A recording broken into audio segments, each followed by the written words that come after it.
జీవన తరంగాలు, ఇవే ఇవే జీవన తరంగాలు, జీవన తరంగాలు. నీలకంఠం బయటికి రా.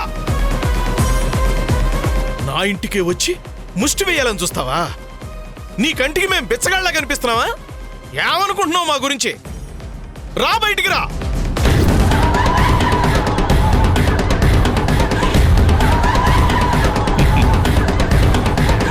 నిన్ను చూస్తుంటే డిక్కీ బలిసిన కోడి చికెన్ షాప్ ముందుకొచ్చి తొడగొట్టినట్టుంది రాజశేఖర్. పైసా సంపాదన లేని నీకు ఈ ఆవేశాలు ఎందుకు చెప్పు?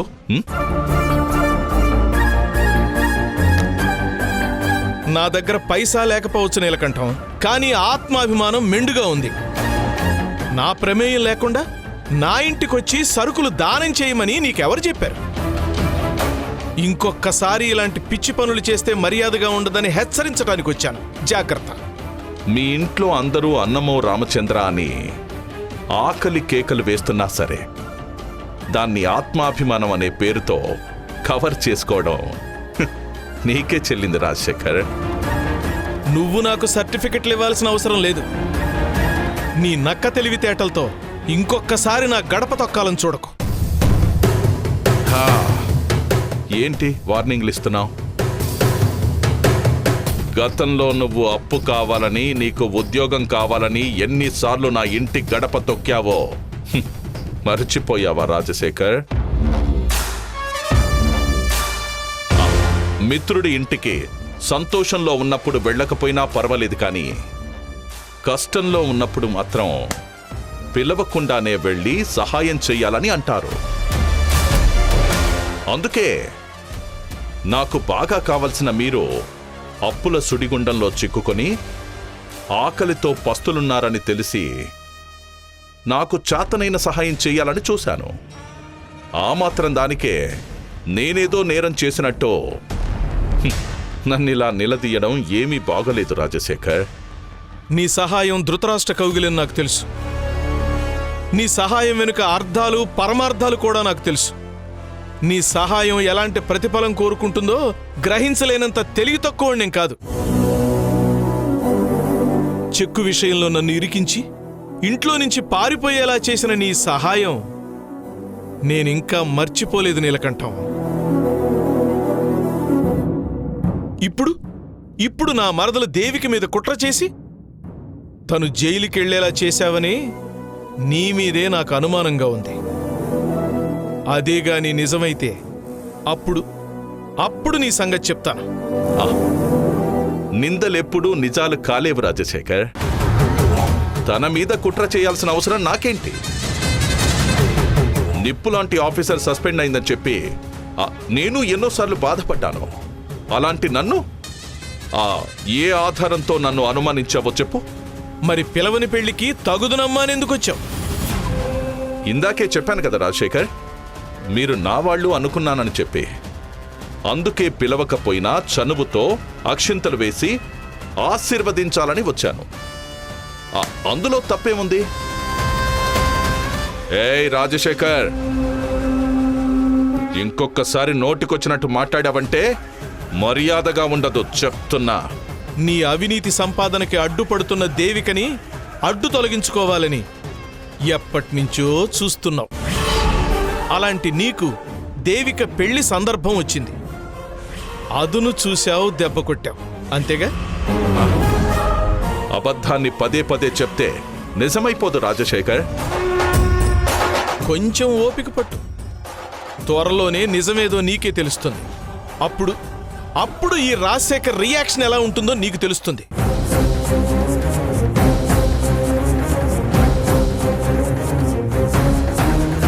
మళ్ళీ ఇంకొక్కసారి నా ఇంటి గడప తొక్కావంటే నా విశ్వరూపం చూస్తాం. రాజశేఖర్, ముందుంది ముసళ్ళ పండగ.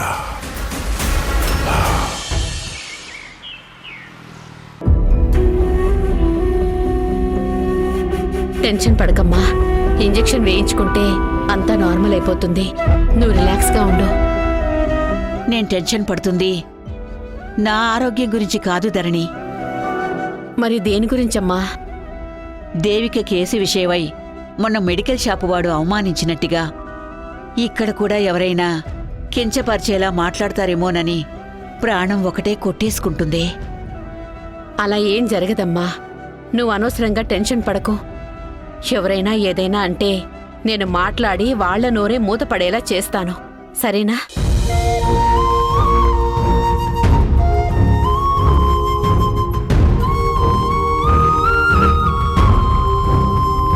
శాంతమ్మా, ఎలా ఉన్నారు?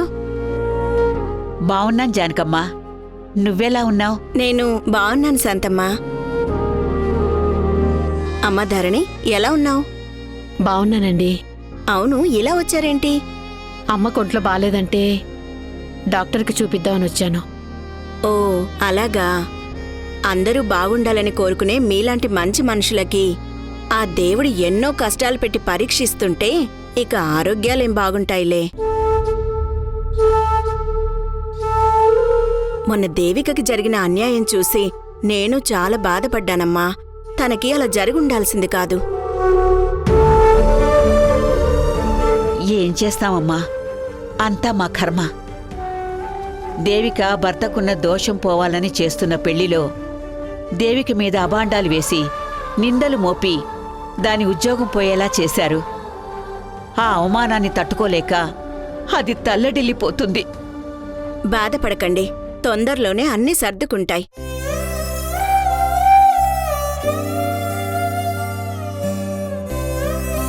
అన్నట్టు ఇందాక మీరేదో పెళ్లి అంటే గుర్తొచ్చింది. అశుభం జరిగిన ఇంట్లో శుభకార్యం జరిగితే మంచిదంటారు కదా. నాకు తెలిసిన ఒక మంచి డాక్టర్ సంబంధం ఉంది మన కీర్తికి. చూడమంటారా? చాలా మంచి మాట చెప్పారండి. కానీ ఇప్పుడు ఇంట్లో పరిస్థితి అంత బాగోలేదు. ఇలాంటి టైంలో పెళ్లి చేయాలన్న ఆలోచన మాకు అస్సలు లేదు. సరే, మీ ఇష్టం. నేనేం బలవంత పెట్టను. ఉండండి, డాక్టర్తో మీ గురించి చెప్పొస్తాను. ఉమ్.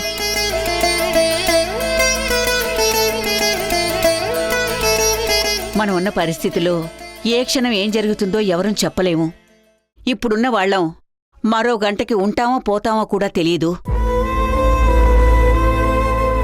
సమస్యలన్నవి మనలాంటి మధ్యతరగతి వాళ్లకి ఎప్పుడూ ఉంటూనే ఉంటాయి ధరణి. మానవులుగా మనం చెయ్యాల్సింది ఏ సమయంలో ఏం చెయ్యాలో అది చేసుకుంటూ ముందుకు వెళ్లడమే. ఇబ్బందులున్నాయని కీర్తి పెళ్లి వాయిదా వేయడం కరెక్ట్ కాదేమోనని నాకనిపిస్తుంది. పెళ్లి జరిగితే దాని జీవితమైనా బాగుపడుతుంది కదా. నిజమేనమ్మా. దాని తలరాత ఎలా ఉందో మనం చెప్పలేం.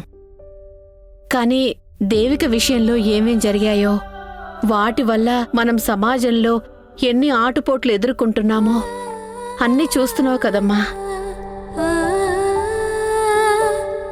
పెళ్లి చేస్తే మనందరి మొహంలో సంతోషం కనబడాలి, కానీ బాధలు మనం మోసే బరువులు కాదు కనపడాల్సింది. నీ మనసులో ఉన్న బాధలు భయాలు నాకు తెలుసు ధరణి. కీర్తి గాజుల గురించి దేవికకి తెలిస్తే ఎలా అనే కదా నువ్వు ఆలోచిస్తున్నది. నాక్కూడా అదే భయం ఉంది. కాని ఇవన్నీ సాకుగా చూపించి కీర్తి పెళ్లి విషయంలో ఎలాంటి నిర్ణయం తీసుకోకుండా ఉండడం కరెక్టేనా అన్నది నువ్వే ఆలోచించు.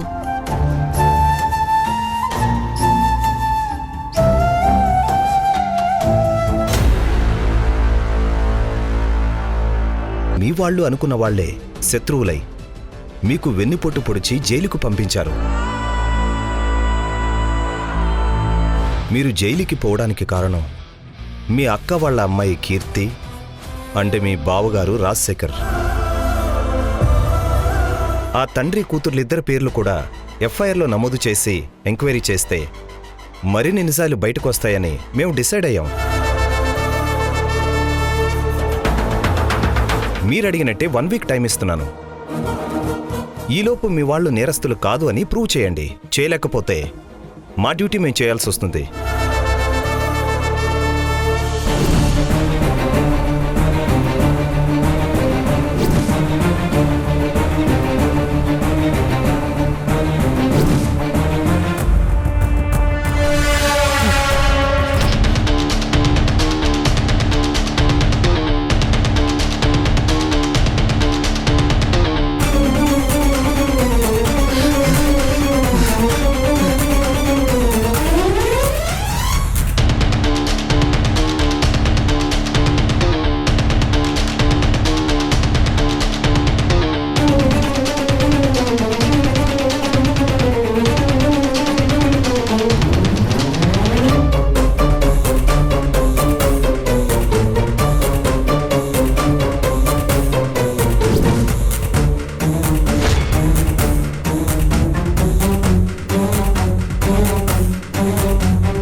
రాయ్, నువ్వు నీ చెల్లెలు కలిసి నన్ను మోసం చేశారు కదరా.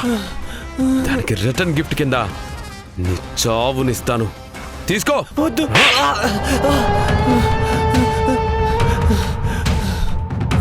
వద్దు వద్దు.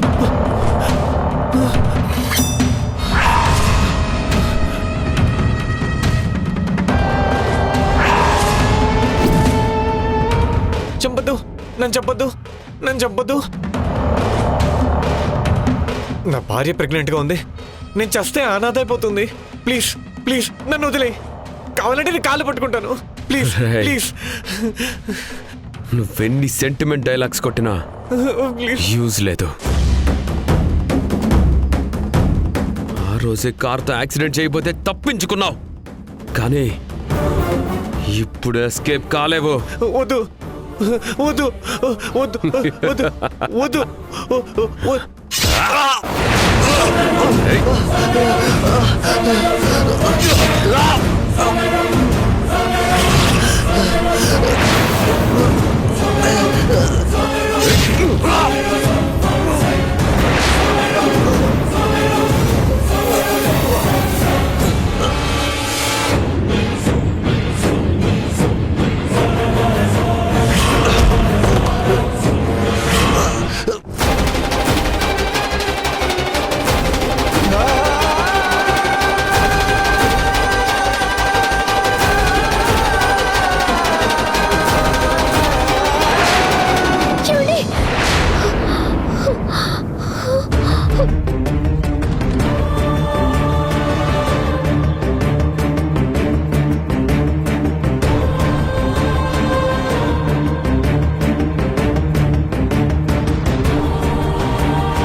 ఆదర్శ్ ఒక రౌడీ, అన్నంత పని చేస్తాడు. అదే నిజమైతే మహేష్ నాకు దూరం అవుతాడు. నో, అలా జరగకూడదు. పుట్టబోయే బిడ్డకి నాన్నుండాలి. నా బిడ్డ నాన్న లేకుండా పెరగకూడదు. అంటే ఇప్పుడు ఎలాగైనా మహేష్ని ఆదర్శ్ బారి నుంచి సేవ్ చేసుకోవాలి. ఇప్పుడు ఏం చేయాలి? ఇప్పుడు ఎలా కాపాడుకోవాలి?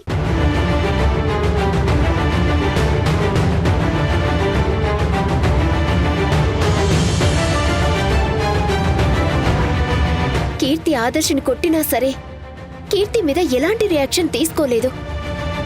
నా గెస్సింగ్ కరెక్ట్ అయితే ఆదర్శ్ కీర్తిని లవ్ చేస్తున్నాడు. కీర్తి ఒప్పుకోవట్లేదేమో అనిపిస్తుంది.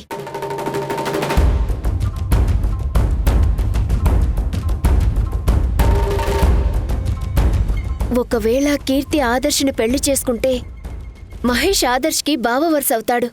కాబట్టి సెంటిమెంటల్గా ఆదర్శ్ మహేష్ని ఏమీ చేయలేడు. ఎస్, మహేష్ని సేవ్ చేసుకోవాలంటే ఇదొక్కటే మార్గంలా కనిపిస్తుంది. కానీ కీర్తి ఆదర్శ్తో పెళ్లికి అస్సలు ఒప్పుకోదు. ఇప్పుడెలా ఒప్పించాలి?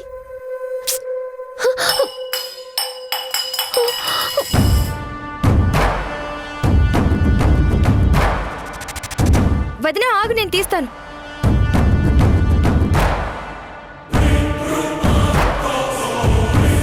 ఏమైంది వదినా? ఎందుకంత టెన్షన్ పడుతున్నావు? ఏదైనా పీడకలు వచ్చిందా?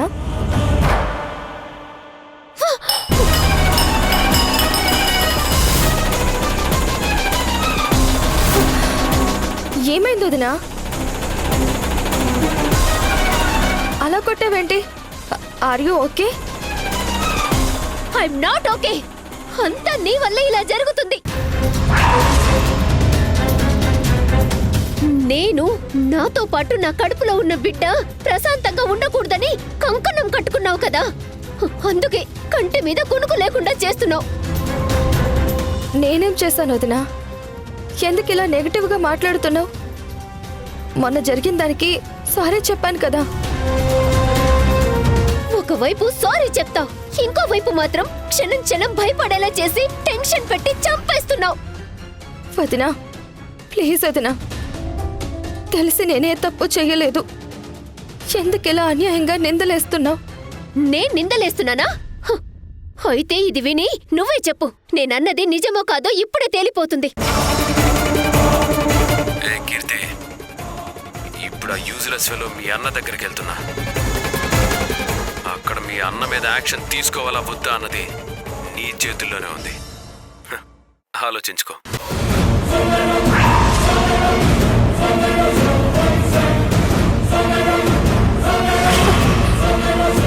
అయ్యో వదినా, ఆ ఈడియట్ మాటల్ని నమ్మొద్దు. వాడు భయపెట్టి వాడి మాట వినేలా చేసుకోవాలని చూస్తున్నాడు. వాడు అన్నయ్యనేం చెయ్యడు వదినా. పోలీస్ కేసు పెట్టి జైల్లో కూర్చోబెడతాను. నువ్వు ధైర్యంగా ఉండు. ఎలా ధైర్యంగా ఉండమంటావు? నీకేం ఎన్నైనా చెప్తావు. వాడు చంపితే పోయేది నా భర్త ప్రాణం, అనాథలమయ్యేది నేను, నా కడుపులో ఉన్న బిడ్డ. ఆ బాధ నొప్పి ఉండేది నాకు కదా, నీకేం కాదు కదా.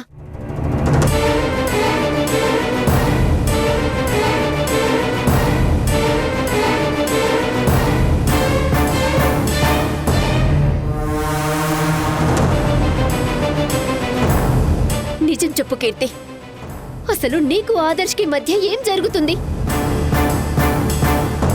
నిజం చెప్పు కీర్తి, లేదంటే నేను చచ్చినంత ఒట్టే.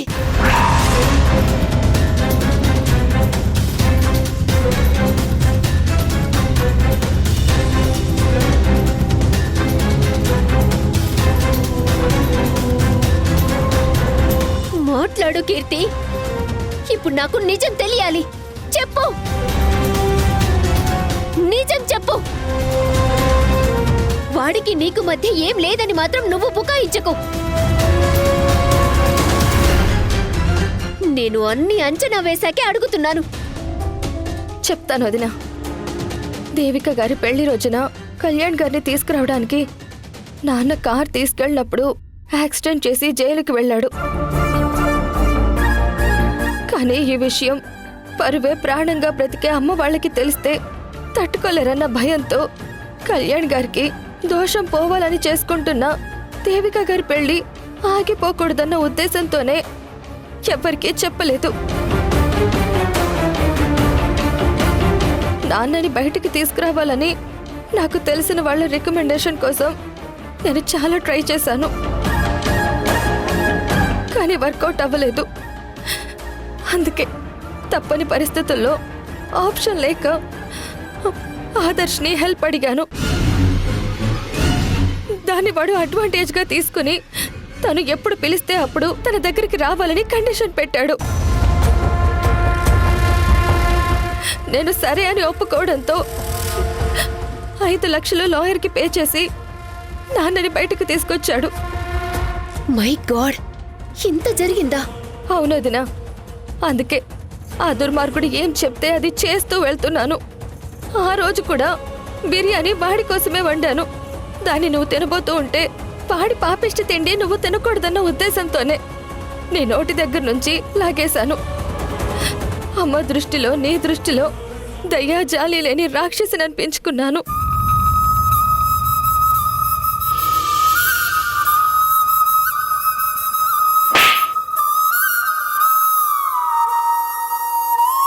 ఆ తర్వాత వాడి తీరు నచ్చక వాడి మాట వినడని ఎదురు తిరిగి నా జోలికి రావద్దని సీరియస్గా వార్నింగ్ ఇచ్చాను. దాంతో వాడి ఈగో హర్ట్ అయింది, అంతే. అంతకు మించి నాకు వాడికి మధ్య ఎలాంటి రిలేషన్ లేదు. వాడు భయపెడతాడే కానీ ఎలాంటి హాని చెయ్యడొదినా. అన్నయ్యని వాడేం చెయ్యలేడు. వాడిని నేను హ్యాండిల్ చేస్తాను, నువ్వు ధైర్యంగా ఉండదునా. భర్తకి ముప్పుంది అని తెలిస్తే ఏ భార్య కూడా ధైర్యంగా ఉండలేదు కీర్తి. ఈ ఇంటి పరువు నిలబెట్టడం కోసం నువ్వు చేసిన ప్రయత్నం ఇప్పుడు నా పసుపు కుంకాలకి ముప్పు తెచ్చింది. నీ రివెంజ్ కోసం పెళ్లి కావలసిన అమ్మాయి జీవితంతో ఆడుకుంటావా? ఇది క్షమించరాని నేరం. నీలాంటి మృగాలుండాల్సింది బయట కాదు, జైల్లో. నా దగ్గర కీర్తి పర్సనల్ ఫొటోస్, వీడియోస్ ఉన్నాయి. మీరు నాకు శిక్ష వేయించాలని చూస్తే అది మీ అక్క కూతురి జీవితానికే ఉరితాడవుతుంది.